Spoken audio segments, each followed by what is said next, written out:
shout out to Craig J for sending me this article. And let me tell you something right now. Just reading the title blew me away immediately when I'm looking at this picture and looking at this title. So in this picture, you see two people. The woman on the left, her name is Martha McKay. And on the right is a man by the name of Travis Sante Lewis, and he is 39. She's 40 and he's 39. Now, what makes this story very wild is the fact that, one, this guy, of course, killed her. Now, that's not the wild part of the story. The wild part of this story is that this guy was just released released on parole after he killed somebody close to this woman 23 years prior. The person that this guy killed that was closely related to this woman was this woman's mother. Who would have thought that years later, after him getting out of jail, he would find her or run into her somehow and then kill her? Like, that is some wild shit. This plays out almost like Halloween, like some Michael Myers type stuff. For real. Like, that is crazy. Like I always say, there are certain people that should not be put back out into society. This guy right here proves that he's one of those people. Like, he killed this woman's mother 23 years ago. Only to come back after being out on parole and kill the daughter 23 years later. Now, you got to do the math here. They were around the same, literally almost the same age, because he's 39 and she's 40, or she was 40. So if my math is correct, like, they were both in their 20s when this happened. Early 20s at that, when this occurred. In 23 years ago, that was what, like 7? So somewhere around that time when this occurred, when this happened. That's scary. That really is. Hell, even the article makes it sound creepy. Return to kill. That's what it says. Martha McKay, believed to be in her mid-60s, was found dead in her home on Wednesday in Horseshoe Lake, Arkansas, before her alleged murderer jumped in river and drowned. Now, I don't know why they said that she was mid-60s. When the article, in the article it says she was mid-60s, but on her picture it says that she was 40. So I don't know if that's a typo or not. Her suspected killer is 39-year-old Travis Sante Lewis, the same man who pled guilty to the 1995 murders of Martha's mom, Sally Snowden McKay, and Sally's nephew, Lee Baker. So this happened in 95. And he killed the mother and the nephew.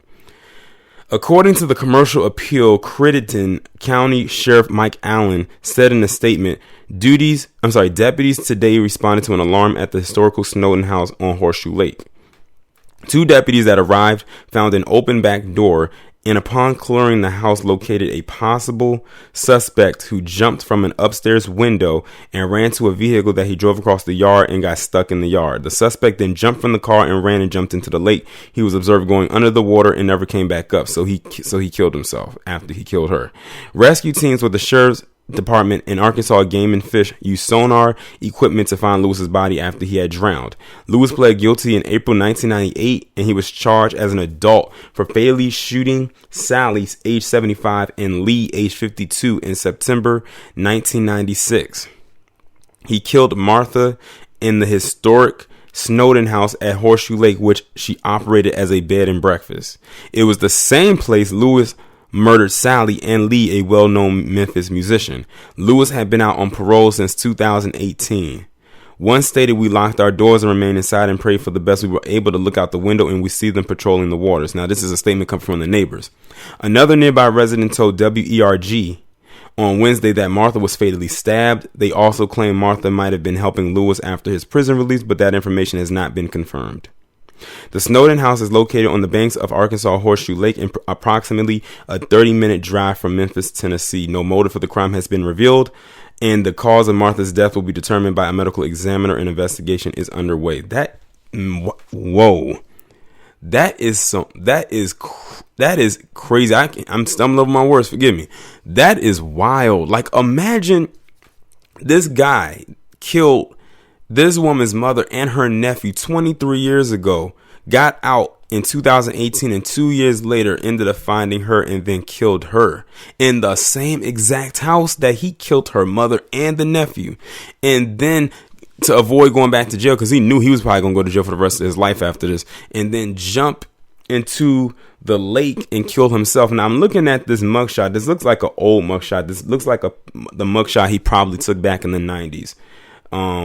After it occurred. Now, I don't know how old she is in this picture, because like I said, the article stated that she was 40, and one part in the picture and then another part of the article says she was in her mid 60s. So I don't know which one to actually truly believe. But either way, like, that's crazy. That's wild. That's why I say everybody does not need to be released from prison. He should have got a life without parole sentencing. Point blank, period. How he was able to get out of that, I have no clue. That's insane. Like, the article title got it right. Returned to kill. He was only out for 2 years. 2 years. And he ended up killing like I said, it plays out like a Michael Myers type of thing. Like how he went after Jamie Lee Curtis character, and he kept on going and going and going until he finally got her. But yeah, that's crazy. But y'all let me know what y'all think about this story down in the comments. Like, share, subscribe.